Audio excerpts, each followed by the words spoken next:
If you're curious about something, explore it, especially in a lot of ways if it's unrelated to what you're doing. It'll free your mind up in so many ways. You'll find parallels and relieve your brain from the same problem that you've just been trying to nail on.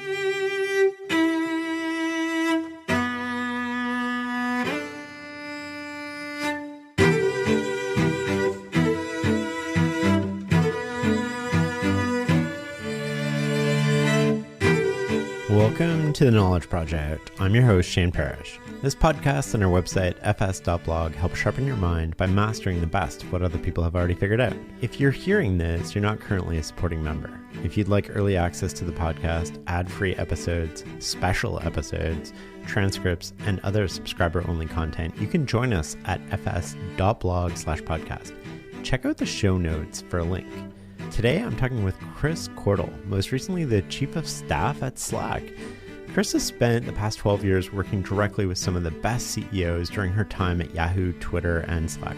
She joined Slack and Twitter when they were small and helped them scale into public companies. Now she works at Devenue Collaborations, a firm dedicated to helping rapid growth CEOs scale.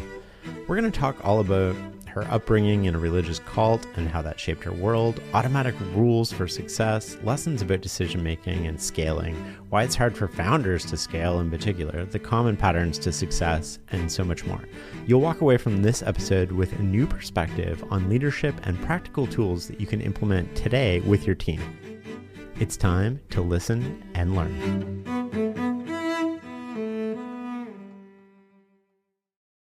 You grew up in an extremely religious environment, like a very closed system. You might even call it a cult.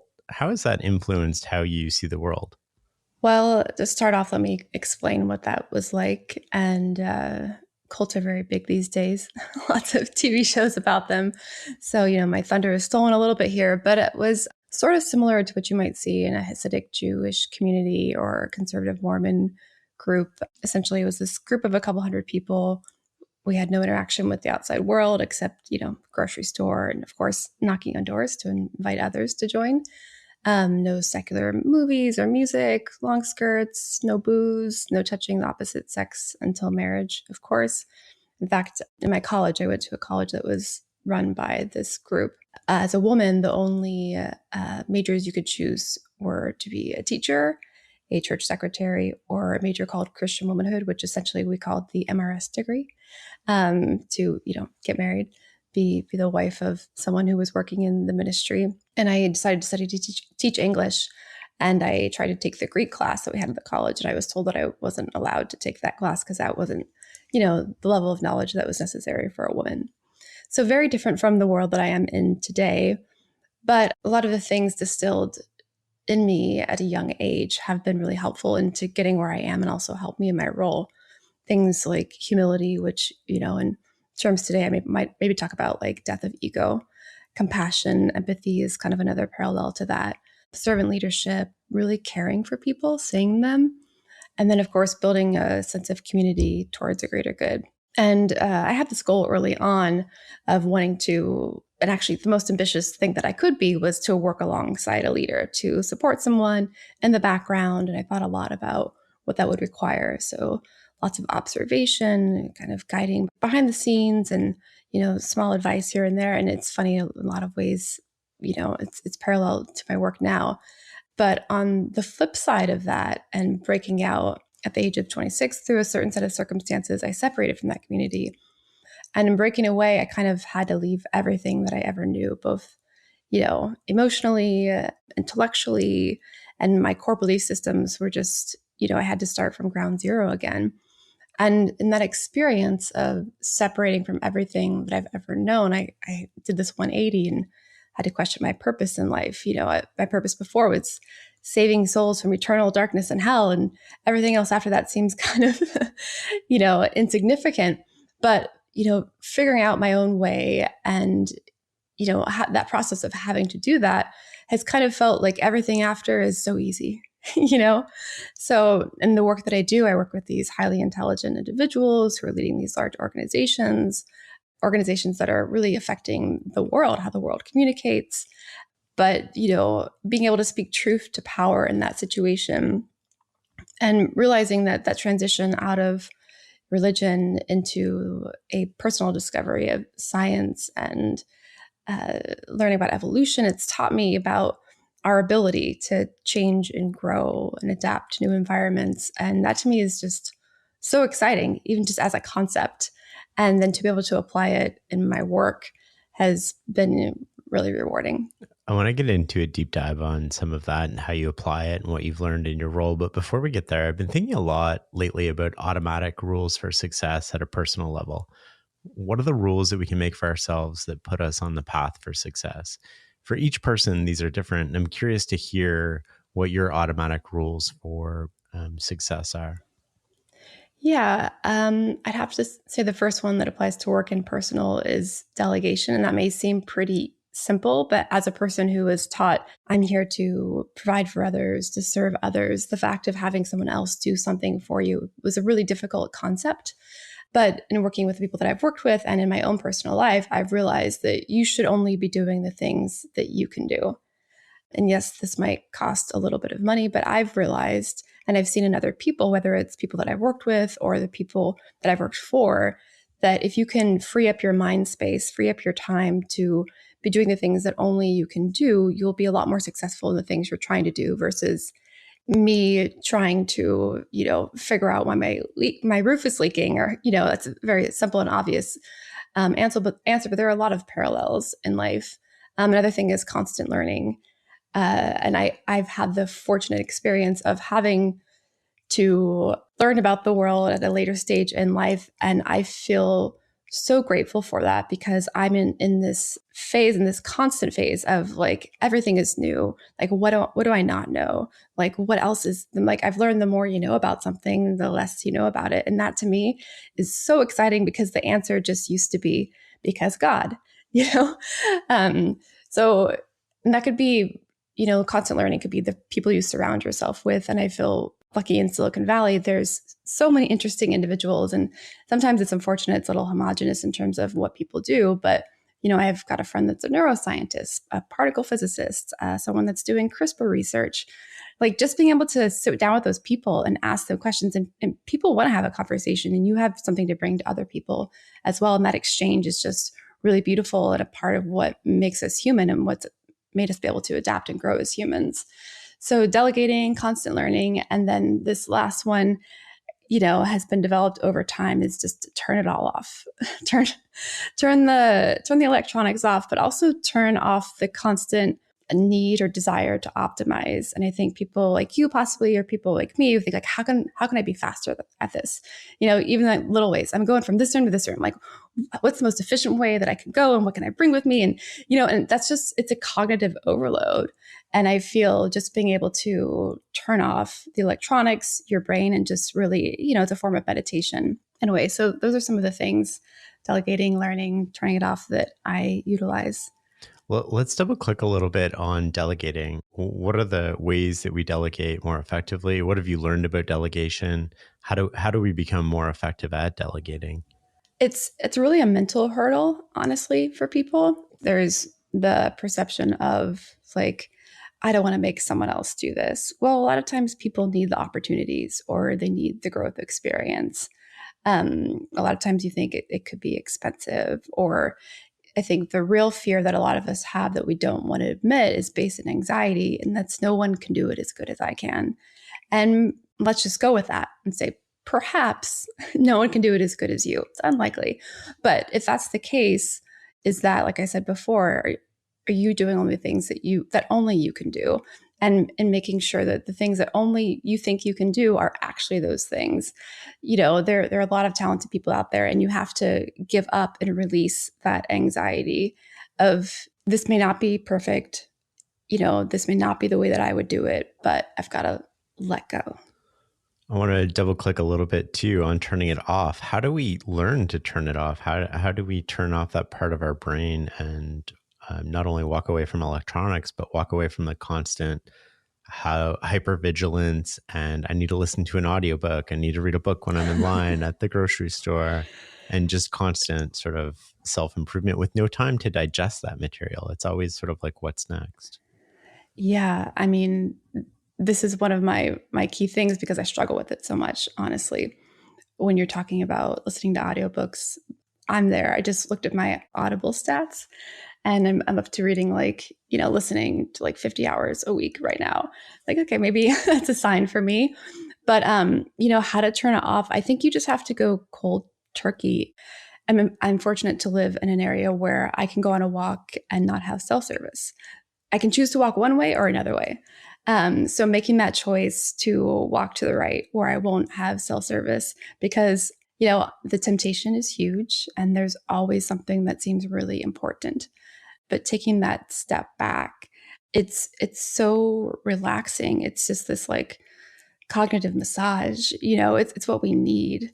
But I think really you just have to set up habits and mechanisms to be able to, the same thing is like, don't go to the kitchen if you're on a diet, like don't take your cell phone with you. It'll be okay. It's interesting how those little small changes in our environment make a massive impact in terms of what's our default behavior becomes in the path of least resistance. Yeah. You've taken the proverbial sort of like rocket ship twice now, once at Twitter, joining as a small team in Slack, and you scaled both of them through the IPO. Can you walk us through that journey a little bit and the important things to look out for in terms of successful companies? I'm thinking specifically kind of patterns of success, patterns of failure. Right. Well, I'm going to kind of answer you a little bit with some of your own thinking here. And that's in your book that I was just reading, Mental Models, the first one. You talk about necessity versus sufficiency. You can probably describe this better than I can, but it's like what's necessary for success, working hard, having financing, what's sufficient. That's kind of the I would say it more like je ne sais quoi of success, right? It's not something you can define in advance. In fact, you can't go back and necessarily point to exactly what the right things were. A butterfly flaps its wings and you have this product that takes off. But there are some key things. The people, of course, hiring the right people and firing the right people. Honestly, there's that, montage, hire slow, fire fast. In startups, you're moving so quickly that you don't have time. You've got customers knocking at your door. You need a head of sales. You need one now. So you've got to hire the right people. And then when you see that there's not a fit, you don't have time. You don't have capacity. It feels like sink or swim if you let that person go. And it feels like it's better to have, someone who's maybe not completely what they should be, but all of the mistakes will set you back. 6 months of a person in the wrong position will set you back 2 years because you're building these foundational blocks. I think one challenge people have and one thing that's important is obviously looking ahead. And then you also, need to look in the rearview mirror a little bit, see who's coming behind you, but maintaining a solid focus on, your core goals and your customers. I truly believe that focusing, and this is something that's been true at pretty much every place that I've been at, focusing on the customer will really not lead you astray. And it's really interesting journey of both Slack and Twitter. I started at around 140, 150 employees, scaled to, a couple thousand, got to see them be a public company and see that transition. It's fascinating. And the employee set, that you have at this size, 140, 150 people, they're usually a really special group of people that you've put together. Maybe you've worked with them before. Maybe they're just really the best at what they do. And they have a difficult time with that scale. There's stages of change. And I like to think of it as reject, tolerate, accept. You have an engineering culture and you bring in salespeople and the engineers are, this is not who we are. We're not people who like sports ball and get excited about things, but you, as a leader, you have to explain the value. And I know it probably sounds really obvious, but these are real things when your environment changes so rapidly. And there's a lot of talk about the Legos, letting go of your Legos. Initially, no job is too small. Every job is your job. But then as the company grows, there's someone to do that job. And you think, well, I've been here since day one. I know how the company would really do. And this person is new. What do they know? But to be sustainable and to grow, you have to focus on your thing, not worry about the other thing, stay in your lane, focus on your role. And that can be really difficult to make that transition. Maybe a good parallel would be raising a child and then sending them out into the world, but you have to do that in your role. And also realizing that just because you're the right person for your job today doesn't necessarily mean you're the right person for your job tomorrow. Is there a particular place in growth where companies tend to experience hiccups when you're scaling from 150 to thousands of people? Is it because 150 is sort of that threshold for a human network? And then what happens after that as you go through these? Are there patterns between growth from 150 to over 1,000? Yes and no. It depends on the leadership and the company. At Slack, we would use this comparison of, when you go from one stage to another. So let's say, 50 to 150, 150 to 300, 3 to 5. We would refer to it as a snake eating a horse, I think, or a snake eating a goat, I believe. And you're taking this big thing on and you just have to sit for a bit and you got to let that digest, because you've got recruiters who have just been hired and they need to go and recruit. But first they have to actually figure out what you are and what you're about, and giving yourself a break. And a break in just in terms of, let's sit for a moment, let everybody kind of get to know each other. At both Twitter and Slack, there were tools that were put into place, internal tools, where there was kind of like a game-like mechanism where you could see a picture of two employees and you have to like guess, this name is the name of which employee.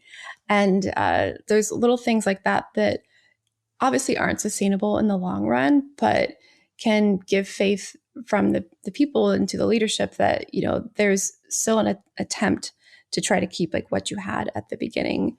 I'm not being completely succinct here, but that's because like every startup is a snowflake. All the challenges are different depending on what the product is.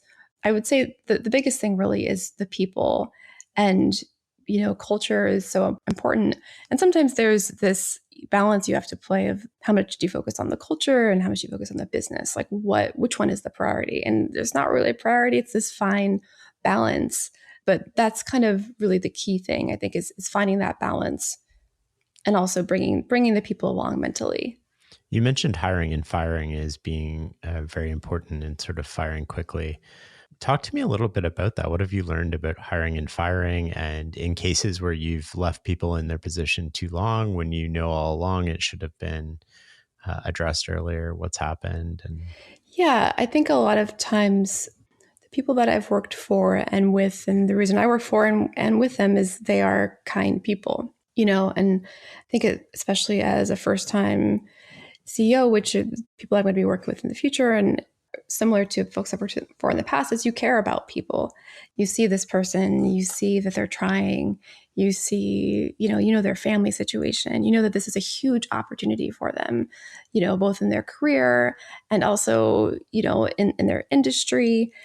When you see that they aren't the person, you don't want to believe it, like, oh, they can get there. It's almost kind of like being a relationship you shouldn't be in anymore. Like, they'll figure it out, or I can help them, or we can just get them a coach.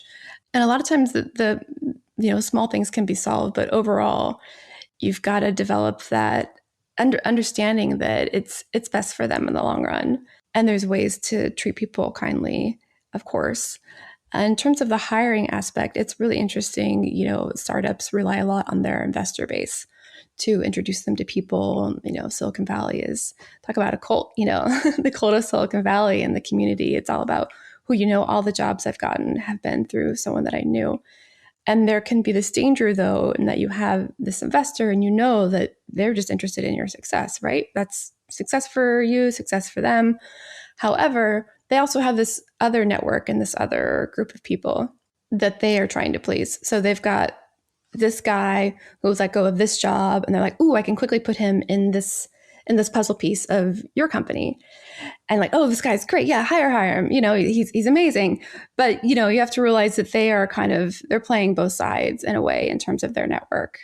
Is there a point where you think people reach the ceiling of their capability? Like you said, hiring often comes from word of mouth, but are you hiring for the next growth phase? Or are you hiring for the existing job? How do you think about that? It took the words out of my mouth. That's exactly it. I think you should hire for where you want to be, and all you need to do in that case is work on your narrative and on your story, and how do you convince that guy who's in some ways too big for this job to come work for you. You convince them to come on, they're going to want that to succeed. And they're going to bring on people that are, you hire people that are of the same quality, or hopefully even better than you are. They have a lot of at stake there, a lot of risk. So they want to bring on the best people that they know. And it's this trickle down effect of who you hire. But I wanted to mention another thing that someone talked about recently, and that's called no transfiring. If someone's not fit for a role, a lot of times what they do is just put them in another role. Let's just move them over to this Somebody other else's thing. problem. Exactly. But I love that term, no transfiring. And so just do the hard thing and sort of let them go in the most humane way possible. Yeah, and it can be difficult. It's a skill, unfortunately, that you have to work on developing. In the end, it's better for everyone, and it takes a few runs for you to feel that and see that. One of the other things you said was reject, tolerate, accept, these phases. Walk me through that a little bit more. Yeah, I think it can be applied towards a lot of things. Let's take a new brand unveil. Any company I've ever worked for, you have this new mark that you've hired the best people to put together, and you release it to the world, and everyone hates it. You hate it. You hate seeing it on your phone. And then slowly after a while, you just come to like, oh yeah, there's that thing again. I'm going to tolerate it. And after a while, you're like, oh, actually, I kind of like this. It's way better than the other one. And, be that for a brand, be that for a change in a company, be that for a structural alteration inside of an organization. Not that you should just barrel through things, be like, oh, eventually they'll accept it. I'm talking about things that have been well thought through. There are things you can do along those different stages, by explaining why you came to a decision. I think that's really important, especially in leadership. Listening to people need to feel heard. And a lot of times you can actually get some good counsel by listening to your people. And, eventually there are other things to focus on, and that acceptance has a lot to do with that. And if you are focused on, the right things, then this change that's not really significant to the broader picture, you'll acclimate to it over time. Is that also, I think you mentioned earlier about culture too, like going from an engineering culture to a sales culture, and how that, originally it's probably a group of founding engineers, and then they reject, I'm assuming, a sales culture, the first salesman that comes in, or is this no? Yes. I can see just all these faces in my head of engineers that I've worked with that are, they are a certain archetype for better or for worse. And it's not always true, but they definitely think a certain way. Let's just take the classic engineer who's wearing his Vibrams, his Utilikilt, his tech t-shirt, he was up late coding and he comes in at noon, and that's totally fine. They're getting their job done. They're brilliant. And the focus of their conversation is so different. I still love being able to sit down with a group of engineers and just kind of like eavesdrop. At Twitter, I used to fave tweets of engineers that I really respected that I didn't understand. I didn't understand the tweet, but I faved it. That's what we used to call it. I liked the tweet because I wanted them to think that I got it. And so that the next time they had a conversation with a group of people and I walked up, they wouldn't think that that was abnormal, and they would, continue talking the same way. And I learned a lot in that way. They're really special creatures. And then you get these salespeople in. They, typically, not to put everyone in a box, but a lot of times they are really healthy. They're into sports. They're super outgoing. They want to give you a hug. They want to like ask you about your week. And I'm more of an introvert, and I'm just like, you don't actually care about my weekend. So could you just not ask me about it? And please don't hug me, especially the way that I grew up. I'm like, you want me to take my chest and push it up against yours? Like, I just met you, So there's a lot of these dynamics. And one thing that I did at Twitter was we actually had all the salespeople. This was when the sales organization was newer. We had the salespeople in a different building. And so we organized margaritas and tacos, but like in the middle of the sales building. So all the engineers, of course, wanted margaritas and tacos. So they had to go and spend time with the salespeople and ask them about their roles. Another thing that we did at Slack is sending engineers on sales calls. And once people understand the value, like I don't want to go into a huge client meeting that's in necessarily in a industry necessarily I don't know much about, and just really convince these people and show them the value. And the value is there, but there's this communication barrier that you have to overcome. And it takes a certain personality type. And once you realize that, you're like, wow, these people are so great. I can never do that work. I don't know how they do it. And this mutual appreciation can develop. And the same hand, those salespeople can go to the engineers once there's a sense of community and talk about, my customers are really struggling with this, versus filling out a form that then goes to the engineer and like, oh, what is this person talking about? But to be able to really explain it and to develop those relationships really helps the company. Are there things that you've learned about making better decisions from working at these companies, Twitter specifically? You worked at Yahoo before, but Twitter specifically and Slack, that you would like to share with other people? I come from a set of beliefs that, especially in the startup world, and this is actually proven in a lot of things, like you've got to make the decisions. You've got to, like, the market changes so quickly. Of course, have all the information that you have. And at Slack, we adopted a form of the Amazon memo, thinking through something, having someone think through something in advance, write about it, be able to spend time with a group reading against it.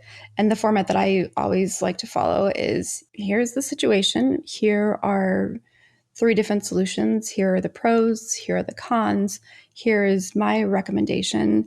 And then also communicating, like, I don't care which one you choose. In fact, we could brainstorm something else completely different.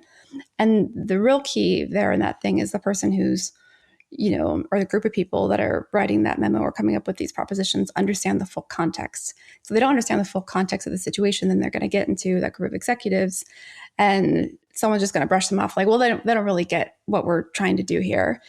So I think that's the huge key. I think you have to make sure that you have as much information as you can in a moment. And at some point you've got to, like we talked about earlier, just like let go. Like we have enough. And, a lot of these decisions are reversible. If any decision is reversible, then keep going with it. That's really key. And then also try not to look in the rearview mirror too much. I think there is this, someone was telling me recently about this SEAL teams. They do this action review. It's after action review, AAR. They talk through what was expected to happen, what actually occurred, what went well and why, what can be approved and how. Writing down, what you thought was going to happen step by step. You could put that filter on an acquisition, on, a hire, on an employee change, and looking. And I feel like there's something very similar in your book that talks about this. What you thought was going to happen, did that happen? And not who fucked up, who did something wrong, not where you're going to put the blame. But I think that continued iteration of how your specific team makes decisions is really important. But I firmly believe, like, you've got to move. And if you don't move, then there will be forces that move you, whether you like it or not. Yeah, totally. One of the reasons that growth is hard is because it's really hard to scale the CEO. Well, what is leadership to you, and what do the best leaders tend to have in common? So in this particular case, I'm talking about founders. So a lot of times, and what's so interesting about, the work that I do and want to do in the future is these are people who have never run a large organization before. Thinking a lot about your distinction between necessity and sufficiency. That sufficiency, you don't know what the magic sauce is, but something happened. You launch something, it's taking off. Now what's next? You have to transition from creating a product to building a business. And I see that there's a lot of different characteristics of those individuals. There's like the dreamers, the world builders, like the Elon Musk. And then there's the problem solvers. And then there's the entrepreneurs or opportunists who just love the game of business. And just a quick story in terms of problem solvers, I believe that's kind of what Stuart, the CEO of Slack, is. We would travel together all across the world. We'd go through an airport security in a foreign country, and I would get out like, wow, that was so smooth. Like, they've really got to figure it out here. And he'd come out shaking his head like, oh, that could have been so much better if, and he'd just rail off 20 things. And I'm like, oh, like, yeah, I guess you're right, but it was fine. And there's just certain people that think that way. And he would speak at a conference, do a Q&A, and they would ask him, oh, what gets you out of bed in the morning? And as his chief of staff, I would be like, oh no, don't say the thing you always say. But it was good that he said it because it was his authentic self, and people love that, and that's what you should be. But he would say, oh, I roll over, I grab my phone, and I scroll through Slack, I scroll through Twitter, and I find something that just frustrates me so much that I have to get out of bed and fix it. To me, that sounds like a lot of anxiety, but some people are motivated in that way. And it was interesting. I was listening to a podcast this past weekend of Jerry Seinfeld, and it's very similar to comedians. The more like frustrated they are at the world, the more they can articulate why they're frustrated and therefore have a solution against it. People who think, oh, everything is great, it's hard to get those people and like, well, how can we make this better? So just starting off, those are kind of the 3 different buckets that I see people in. And then it takes a lot of luck. And then it takes a lot of adapting to get to that next stage. We've talked a little bit about adaptability, but that's what I believe is the number one key for leaders. It's what has made humans successful over the evolution of time, which is a new understanding for me. And so therefore, it's in big headlights for me. Because my personal adaptation from, a world steeped in religion towards a belief in science is like, wow, like we have the capacity to change ourselves. Like that's within us. And for a business, the skills that, brought you to create the product that you have created aren't going to take you to building the business that you're going to build. And, your product is your baby. You're there to like shepherd it and take it every step along the way. And then once you build a business, you've got to kind of let go of that. I could talk more about that for a long time. It's a key thing that founders really struggle with. But you've got to change quickly. There's really not time for it. A lot of people talk about every time you're promoted, you're put into a job you're unqualified for. And I feel like with startup founders, that's just happening every 3 to 4 months. And you have to completely change your perspective. And when I think about being adaptable, I think about, release of the ego. And, that's something we can talk more about, of course, but yeah, let's double click on that. Let's double click on releasing the ego. How do we learn to do that? What does that look like? How do we recognize what's holding us back? I think if you surround yourself with the right people, you will get that feedback, but you have to ask for it and you have to want it. And people know the difference. People know when you're just asking to ask, and they know when you really want to know, and you have to ask repeatedly, especially if it's for the first time. But I believe one of the keys is, staying grounded, and ways to stay grounded are, seeking out the things that are greater than you, putting yourself in uncomfortable situations. And you think, well, as a CEO, they're in charge. They're always in uncomfortable situations. Actually, no, they're put into this other level, like the conferences they're going to, the dinners they're being invited to, the, conversations that they're having with investors. It's the hot seat in a lot of ways. So seeking out things greater than you could be, you're in your peer group, and also curiosity. If you're curious about something, explore it, especially in a lot of ways if it's unrelated to what you're doing. It'll free your mind up in so many ways. You'll find parallels and relieve your brain from the same problem that you've just been trying to nail on.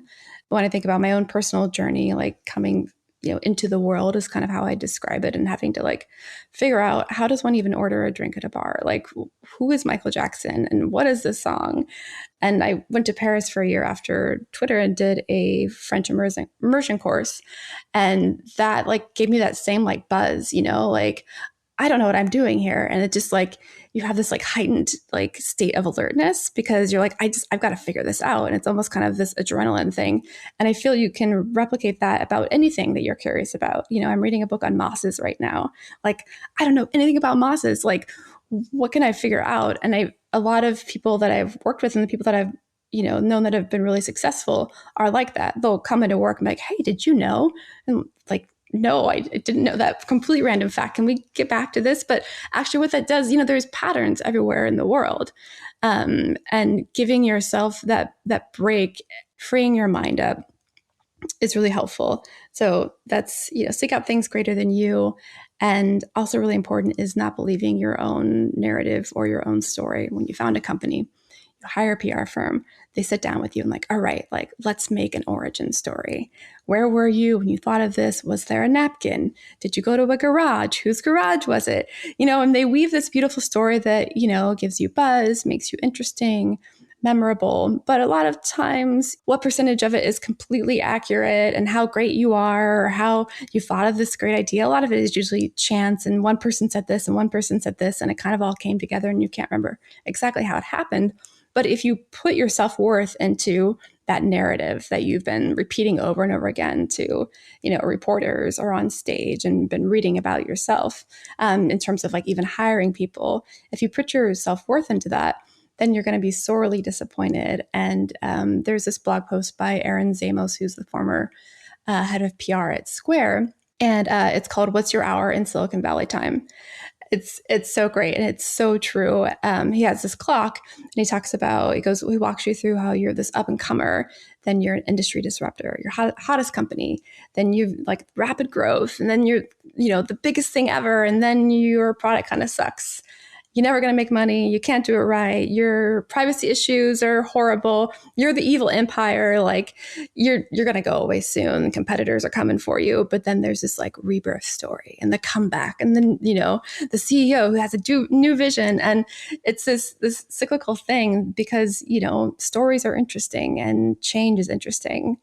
And so you have to realize that that's going to happen. It's inevitable. And you have to tell your employees that it's going to happen, and just be focused on the right things. So yeah, being grounded is huge. That's really interesting because we all tell ourselves these stories about ourselves, and then we see the world through those stories.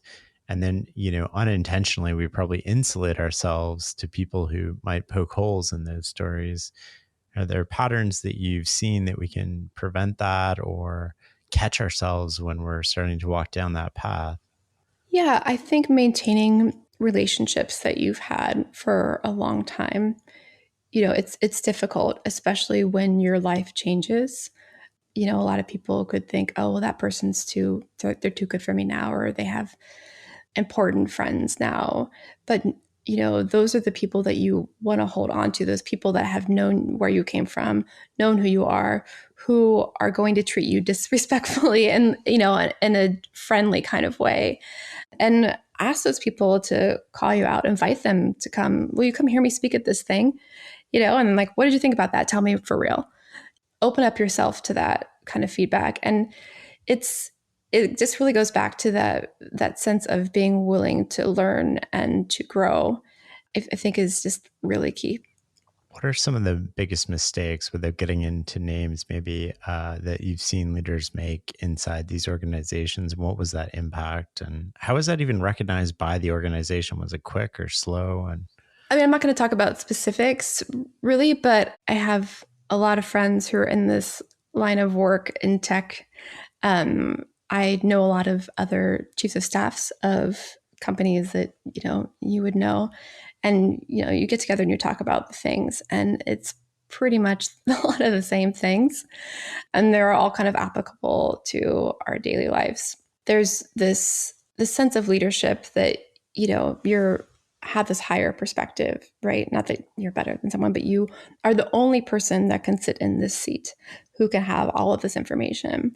And if you're spending your time down in the weeds, because you can make it better. There's this error in the UX, and I'm the only person that saw it. And if I'm not here to see every change that happens, then, these things aren't going to be fixed. And you know what?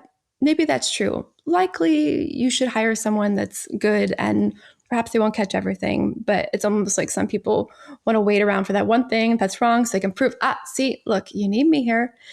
On the other hand, there's this other role for you, sitting on this kind of mountaintop, if you will, seeing what's coming in the distance, market awareness, competitors, potential acquisitions, setting a strategy, constantly asking yourself, what is taking us too long to learn? What should we be building faster? What should I be looking out for that my people can't see because they're down in the weeds getting the work done that I've, set out for them. You get invited to things, and you are the only person in your company that can take that seat at that table, and not taking advantage of that. And it doesn't feel natural. It feels wrong. You should be, I think this is the case with anyone who learns, delegation also. Like if it feels, oh, I have all this time to think. Well, that's not what I should be doing. I should be working. Well, actually, no, you should be working. You should create, time for deep work And one of the best helps there that I've seen is even having someone hold you accountable for deep work, someone to just sit there. All of us can stray, and when you're the leader, it's so difficult. But getting up to the mountaintop, I guess that's kind of like the big thing that I have to say is letting go and letting your people do their work, and taking the position that's yours, that you haven't done before. You haven't necessarily sat next to someone who's done it. So it feels so unnatural. It doesn't feel right. But it is what's right. You having a sense of what's going on across the organization, hiring the right people, letting them do their job, not having them run everything through you, but getting them to work together. It's kind of just like a smattering of things. But in general, how I think of it is just like being on that mountain. And it's, it may seem to other people like it's fun, but it's a lot of responsibility. You think about the people who are depending on you to make the right decisions so they can take advantage of this opportunity so their kids can go to college. You have this burden, if you will, of all these, thousands of people who are counting on you to have the right perspectives, to make the right decisions for their livelihood, in a sense. And obviously they could get a job somewhere else, but that pressure is really huge. You were the chief of staff most recently at Slack. What does that role consist of? And what is the hardest skill to transfer to somebody else that takes the mantle after you? Yeah, it's a great role. It's very interesting. I'm a musician and I'm play some instruments and I'm a singer. And the way that I think about it is, there's this person's the leader, and they're singing the melody, and they're marching forward, they're doing their thing. And then, my favorite thing to do in singing is harmonies. And you don't stand out as something different. You're still one voice if you're doing it well. And you're kind of just dancing in and out of the melody, and just, filling in like the bass, filling in like this like higher harmony part that's like following along. That's, visually how I imagine it. And in reality, I read something the other week, and it said the most thankless decision you can make is the one that prevents something bad from happening. And that it kind of epitomizes the chief of staff role, because you're out there not just solving problems, but finding problems. Ideally, you are keeping so much from coming up for the leader. You're taking things off of their plate, and there's different types of chief of staffs. It depends on the person that you're working with in particular. There's people who, are very much about like the exact, I'm here to manage your goals. I'm here to prioritize, delegate, and complete, work on behalf of you. There's operators. There's people that, implement, they drive business priorities. There's people who are proxies, where they act on behalf, and any chief of staff really will act on behalf of their executive to make, decisions. And I think of it as you are almost a master of nothing, jack of all trades, though. There you go. Yeah. The expression. Yeah. That's the one. And what you're doing is just, I would sit in a lot of meetings that I wasn't really participating in, but you're just absorbing information. You understand what different departments are working on. You understand what different people's motivations are, so that when, someone comes and they need something, you can say, this is not going to be a priority. Let me just save you the time. Or I can fix this for you in 10 minutes. Give me a second. Let me go talk to someone. Bam, it's done. And there are all these things across the organization, and it's so fulfilling personally. It's really difficult to say, here are the things that I did this quarter, because it's a lot of it's really personal, and there's different types of chief of staffs. But me, I think of myself like in the background, making it so that when my boss comes to work, he only has to focus on the things that he needs to focus on for us to be successful. What would be the hardest skill to transfer to the next person taking on that role, do you think? Yeah, I actually, someone is in my role now, and I got to spend a lot of time with him. And I think it depends on the individual. I see myself as having a high EQ. For the people that I've worked for, I can hear them breathe and I know what's going on. Just being able to really take in a room, understand the dynamics, know what's happening. that's a skill that's developed over time, and not everyone really has that skill. And I think that there are different people needed for different circumstances. But being able to really understand people, because at the end of the day, that's the job of any job that you're working at in an organization. There's computers and there's the things that we put in that we need out from them. But at the end of the day, people is the work, and the way that our technology has developed, that becomes more and more true every day. I think that's a great place to end this interview, Kris. I really want to thank you for your time. Thank you, Shane.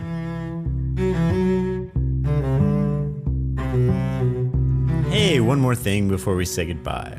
The Knowledge Project is produced by the team at Frenham Street. I want to make this the best podcast you listen to, and I'd love to get your feedback.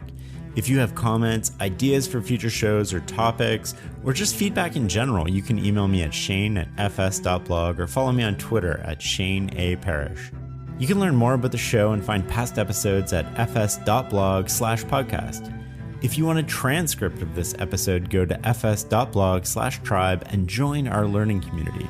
If you found this episode valuable, share it online with the hashtag The Knowledge Project or leave a review. Until the next episode.